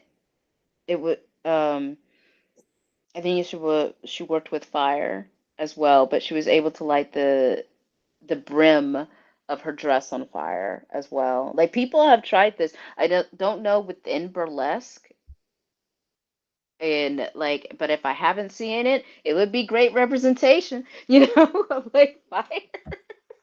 I do love a good flame moment. But yes, these things are possible. These things are absolutely possible. But it's that combination of cosplayers and burlesquers. Like very few are both. And it's a lot of time and a lot of effort and thousands of dollars go into a really good cosplay that emulates the thing, right? Hmm. And so I feel like if you're able to combine what I call the craziness of a cosplayer with like the seductiveness of the burlesque player, you would get like a crazy good costume. Okay. Yeah, like that would be something very exciting. I would like to see. Like, I listen, love Nas, if you could try to do something with flames, that might be exciting to see it. next. I'm scared. I do love me some arson, but I don't know. Working with flame, putting the TV on my head Your is like my priority. intro. Yeah, it's like my intro to into well, let's see how dangerous we can get, I guess. So I'm slowly dipping in there, but also I am self-taught with everything that I do, so I would absolutely like telling you of like how it would have to go down. I would have to find someone who works with fire. I would have to train under them for a long time. I probably years and years. I feel like it would be 2 years minimum before I could even do. And I don't even know. Like I don't even know how long it would take for me to even get to where I could do it safely. Then there would have to be insurance that goes along with that, right? Realistically, I'd have to carry my own fire insurance. I'd have to make sure that the venue that hires me also is okay and has a fire extinguisher on hand. And then I would have to get written permission from the producer, who would have to get permission from the owner of the venue. Like, there's a lot of lists that go on into something like a lot of red tape just to set yourself on fire. Oh my gosh. Well, I guess that can be on the shelf for now. Just focus on the TV box. I'll go ahead and start that training. So, I all right. do know a performer here by the name of Onyx Wolf that sets their pasties on fire every now and again. Really? Yeah. That's insane. I'll send you the link. That one I can show you. I can Okay. show you. It's Okay. just Yeah, lovely. I'll check it out later once you send it to me. Yeah. Um, let's go on to section four. I'm going to now listen. I know we've been here for a while. I'm going to ask three powerful questions on section four. Okay. I try to have as many Okay. questions as possible. Okay. Okay. Now, section four is community leadership and industry impact. Now, what responsibilities come with being a visible figure in the burlesque community? Everything you do matters. Most of what you say can have an impact, whether you realize it or not. So being visible means that whether I want to or not, I represent Black performers. I represent non binary performers. I represent people who look like me or someone who wants to look like me. I represent what I am essentially advertising.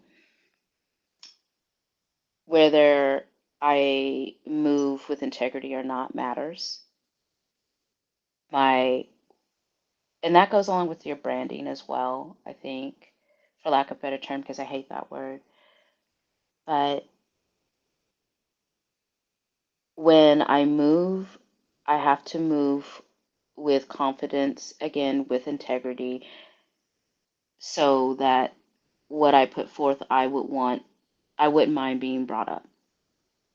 If someone looks at me and goes, "My God, I never knew that Black Burlesque was that. That is in my mind forever."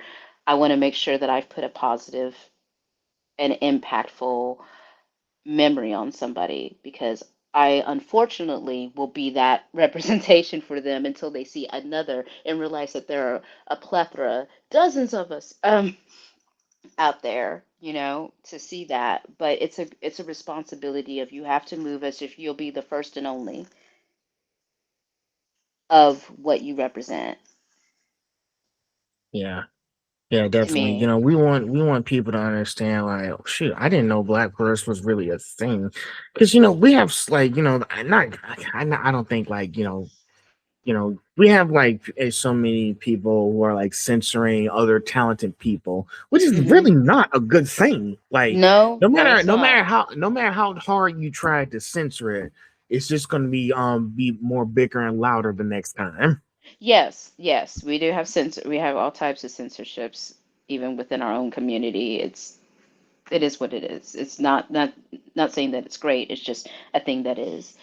But I've had people come up to me and they were so excited. They're like, I never, I've been watching you for years, unbeknownst to me. And they're like, everything that you've done has just been so amazing. And I've been really, like you have people who watch you, you don't even know who watches you. Mm, You're somebody's inspiration, whether you want to be, whether you realize it or not. And so it puts this responsibility on me of going, would I be proud of this? Am I proud of this? I'm not just doing this. It's not just me out here.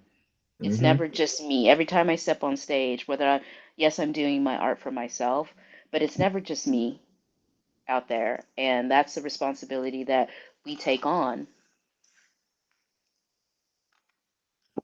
Yeah, like as long as it's not about whether people, I think the main thing is it's whether or not if it's fulfilling to you, and it's about how successful you're going to be when you finish the final phase of the Yeah. dance or project that you're working on. People are always going to have very going to okay, well, people are going to be very powerful in their when they critique your work. But what Hmm. matters is that you did the best way you could, and not Yeah, am let I any proud and of not it? yes, and Yeah. not let then don't let anyone else tell you different. Oh no. Like I had that same problem too. People kept telling me, I couldn't do this. People kept critiquing me about all the work I've done, but that didn't stop me from where I had to go. No, no, you're supposed to always be evolving and growing no matter what. I think people think that if they critique you in the middle of your work, that's it, and you should No one gets to be anyone's boss of when they start or stop a thing. So, as long as you're not doing harm to other people, go, go on about and grow. Oh yeah, of course, always. Next one, how do you mentor or support emerging performers, particularly Black and people of color artists? I try to provide where I can things that have cost me for free. So I'll give a lot of things that, like I've given feather fans, costumes, things like that, physical things that would usually prevent a black or brown burlesque performer from advancing due to financial constraints. That was the biggest thing. Burlesque is very expensive. Performance art in general is very expensive, but burlesque is stupidly expensive and not always inclusive. Not, so a lot of things have been focused on that really aren't important, but are at the same time, again, costuming. If you're just starting out, usually you're not going to have a big elaborate costume, but you want something that's going to grab people, especially if you got the talent. Again, costume and talent, not just costume. But so stuff like that, I tend to give rather than sell of my old stuff that still is up to par. I try to give knowledge where I can, teach what I can. Um, Anything that prevents an up and coming or a newer performer from having a hard time like I did. In the areas where I had it the hardest, I try to make it the softest for anybody coming up. And that's when I do take the chance to mentor because I don't openly mentor anymore. I don't know if I needed to work on myself but you end up mentoring by accident half the time anyway. So just make sure that you mentor with, again, integrity and softness. Yeah, Knox, if you can get, that's what I'm saying. Like, if you can spare any time teaching someone else who's trying to get into this stuff, do it. They're going to need all the mentoring, the lessons they need, so they can know exactly what they're going to be doing for the next few years to come. Yeah, and without implementing that your journey is going to be their journey as well. Yeah, and there's a lot of mentors out there just teaching us the best ways we do things. Yeah, And that's really something very powerful to have. Like, you got to have someone who's like guiding you through the stuff that you went through and understand that, like, hey, I've been through down this road. This is something you can take some notes from my playbook so you can yeah, understand. yeah, absolutely that. I am always going, you should definitely not do that, I think. But try this. But also, I'm not I understand. I call it being the Robert De Niro of the situation. I'm not saying you should. It'd be cool if you didn't. That kind of Definitely. thing. Well, shoot. Well, hey, keep teaching those people. They're gonna need it, especially if you got so many new burlesque performers coming in like every year. I love it. I love it. I do. All right. Next one. This will just be the last question because I had three. Then we'll be at the finale.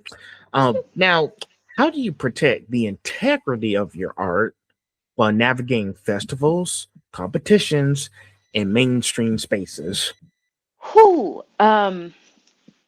Well, to start with competitions, I don't compete anymore.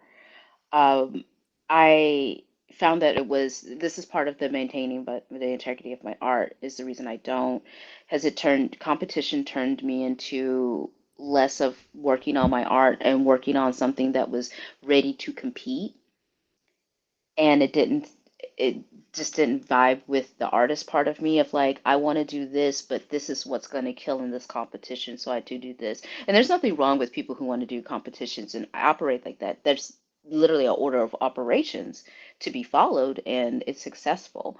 It just did not resonate with me in the long term of, and I realized that a couple of titles in.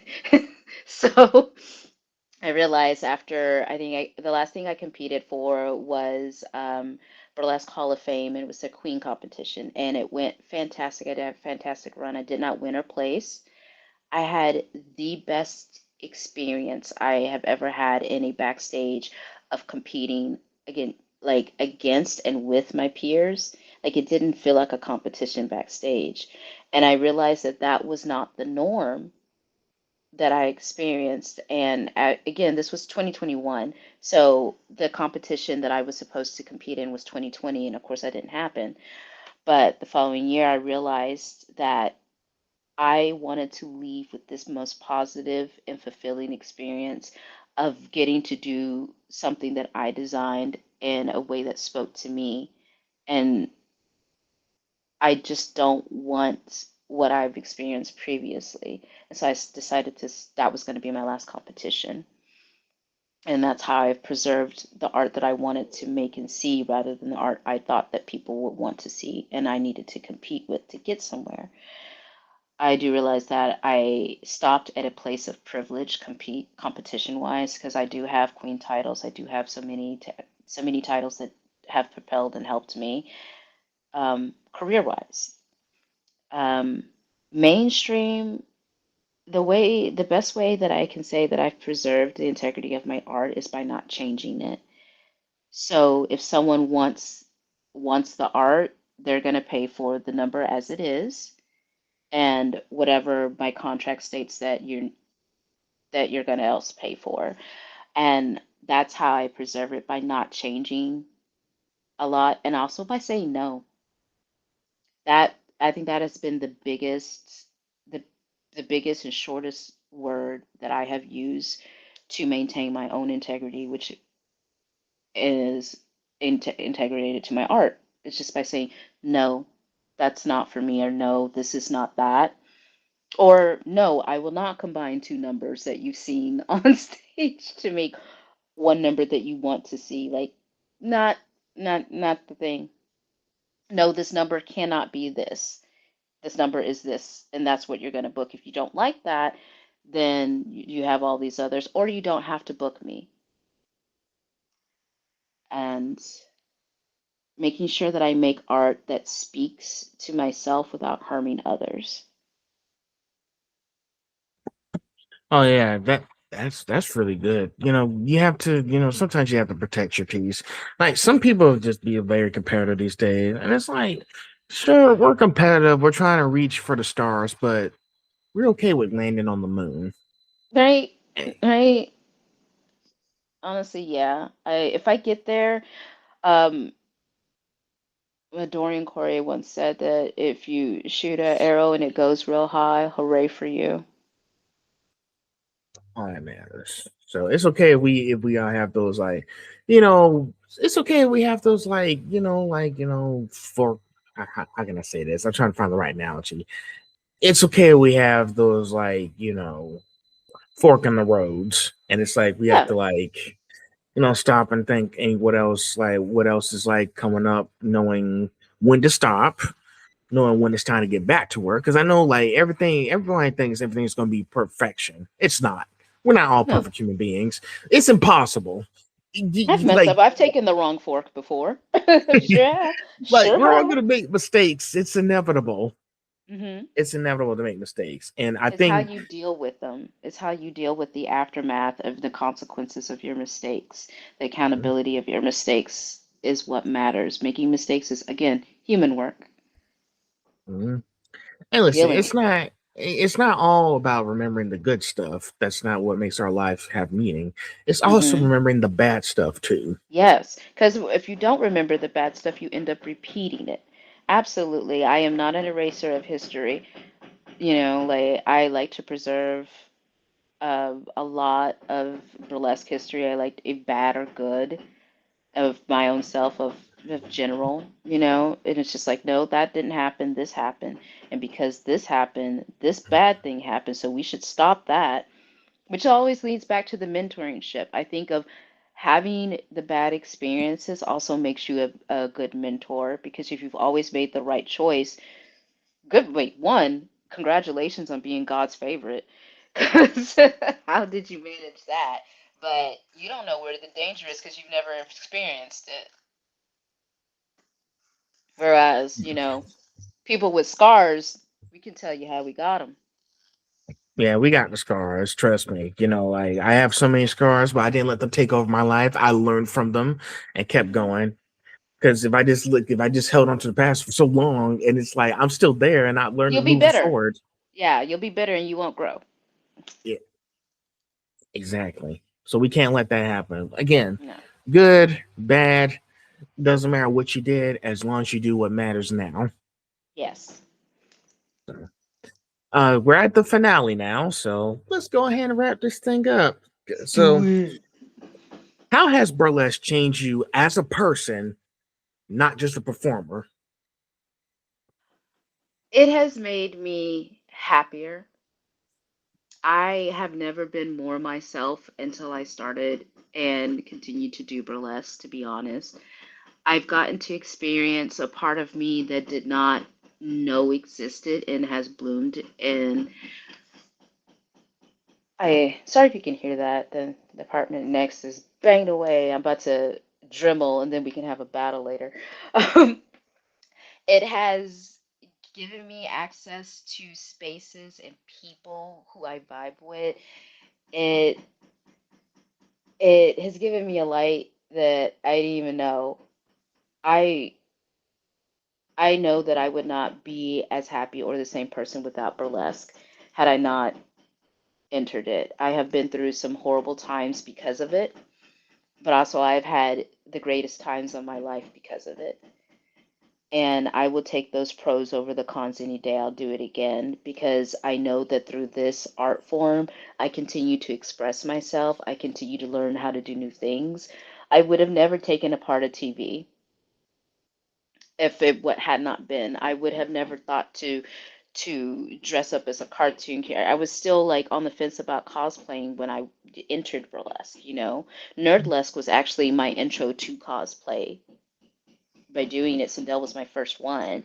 So without burlesque, there would never have been nerdlesque or cosplay for me. I wouldn't have met you. I wouldn't have been at the cons. I wouldn't have met the people I love and dear. It has helped me find my community. Whereas if I had chose a more neurotypical or tried to, I never would have succeeded, and I didn't. I never Mm. did. It wasn't until I found this quirky little art that I started living and traveling. This art has taken me to London twice, the Wow. UK. I have toured the UK because of it. I've headlined the Bristol Burlesque Festival. That's the place where I don't know, like I may be aging myself, but it's the place where Tricky, came out, where trip hop was born, basically. And just to have these experiences and knowing that it would not have happened had I not stepped on, gotten gently pushed on the stage to do my little slam burlesque number in Amarillo, Texas, I would not be here. And that's how it has changed me as a person. It has allowed me to bloom for better or for worse, and I don't regret it. Wow. That's really nice.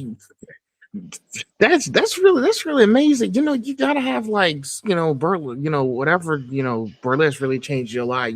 You get to express yourself in any way. And I think that goes for all artists who try to do whatever it takes to make sure they're being successful and putting their work out there. They express themselves in art, burlesque, Yeah. illustrations, anything else. And you Art, be able to go. Doing those kind of things will take you to very amazing places. it's amazing and it feels so real. Like artistic freedom is a joy. It's a joy that feels illegal. Like it really does. And when you get to succeed, you're just like, I hope no one stops me. My God, this is so great. It feels Yes. like you have to watch your six because you're having such a great time. And once you get so deep into the career, and it's like, oh Oh shit, yeah. I've done so I much these last few months.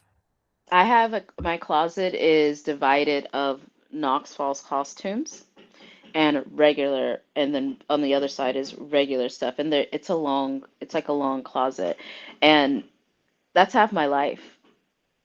My closet is a representation of my life, and Knox Falls takes up just as much space as I do.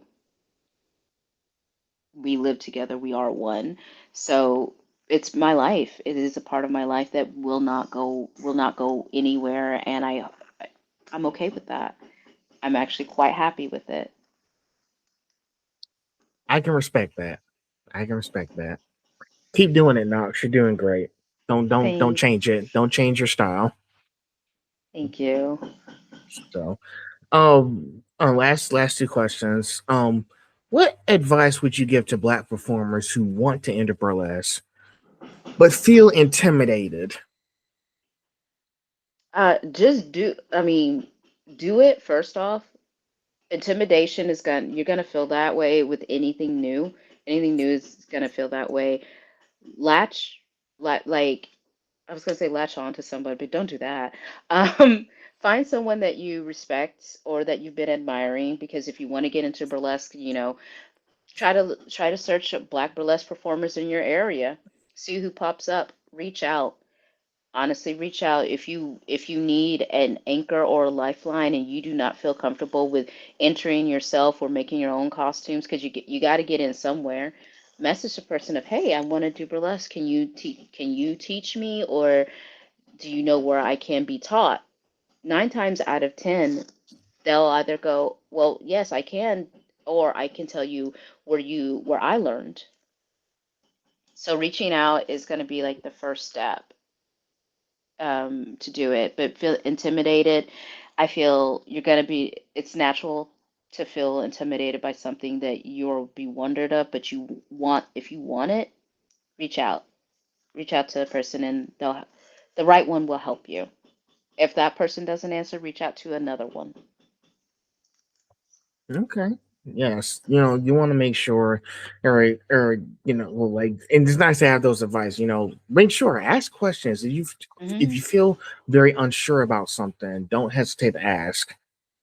Yeah, naturally, like closed mouths do not get fed. I am an asker of questions. And sometimes it can come off as like challenging because it goes along with my pattern recognition. So if I ask clarifying questions and I need that transparency, it's always comes across of like challenging. So for me, there's no too many questions. I will answer as many questions as asked of me, because I believe in transparency and getting you like all the information that you'll need to do a thing. And I feel like reaching out to multiple people or trying to figure out is the way. Information sometimes is free. Of course, always don't hesitate to ask. There's no Hmm. limit to questions. No, get out there, message them twice. What are you gonna do? Hmm. Go to shows too. If you're able to Yeah, go to shows, oh my God, go to shows and talk to the people after. And you're like, hello. I too, most of the time though, like, for those who are watching, most of the time you'll speak with somebody, and if they don't have classes or whatever, they'll invite you to like kitten at their shows. And you'll start that, and the kitten's the person that picks up the clothes after you're done throwing them on the ground passionately. They go like, oh yes, gotta kick these up. So they'll do that. Like there are ways. There are ways. I never went to a burlesque school of any of the sort, and I got here. So it's one of those arts. You like, who's going to teach you about your talent? right. All right, last question, then we'll wrap this up. When people speak about Knox Falls, you years from now, what do you hope they say about your impact on them?